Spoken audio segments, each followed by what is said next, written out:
Sa wakas. Aking kapatid, nakita rin kita. Halika na tumungin sa aking kayaan. Hindi mo siya maaaring kunin. Sapagkat ikaw ang pumatay sa kanya. Ngunit ang nagkasala na sa akin.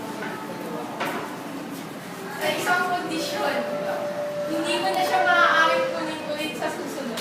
Maraming salamat. Bumaba na ang hari mula sa langit, daladala ang kaluluwa ng kanyang kapatid. Sinugod ni Misyoyo ang kaharian.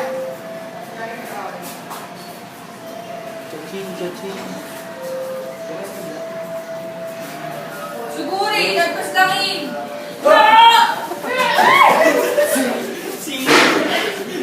Hindi maaaring si Kyoyo! Hindi mo maaaring sakupin ang aming kaharian!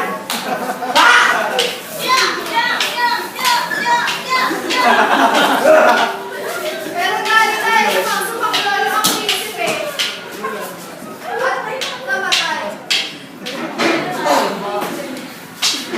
Tara na! Sige na, Prinsipe. Pagtugan. Dahil sa pagkagali ng prinsipe sa pagkabuhay ay nakikita pa ang kanyang katawan. Napusin tawag siya ay mahinga pa! Asan na tali? Wala. Hanapin! Ay, tayo! Hindi maaaring patawarin niyo ako! Hindi pwede! Hindi maaaring Hindi na mag-iligtas ang kaharian! Hindi patawarin niyo ako! Walang hinira. Tara, salamat! Wala kita kayo!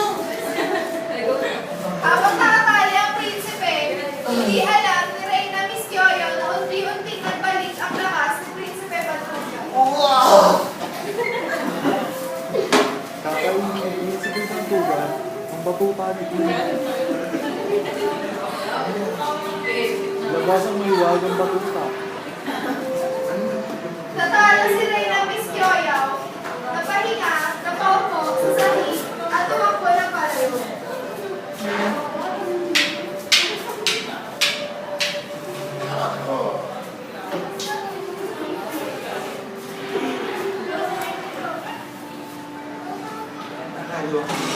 Ako ang nagbuot.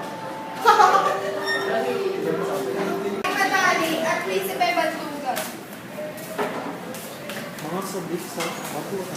Aking kapatid. Ako ay nagsisisi sa aking nagawa. Sana'y patawarin mo. Please. Napatawad ang aking kapatid. Sila ang uwi ko sa susunod.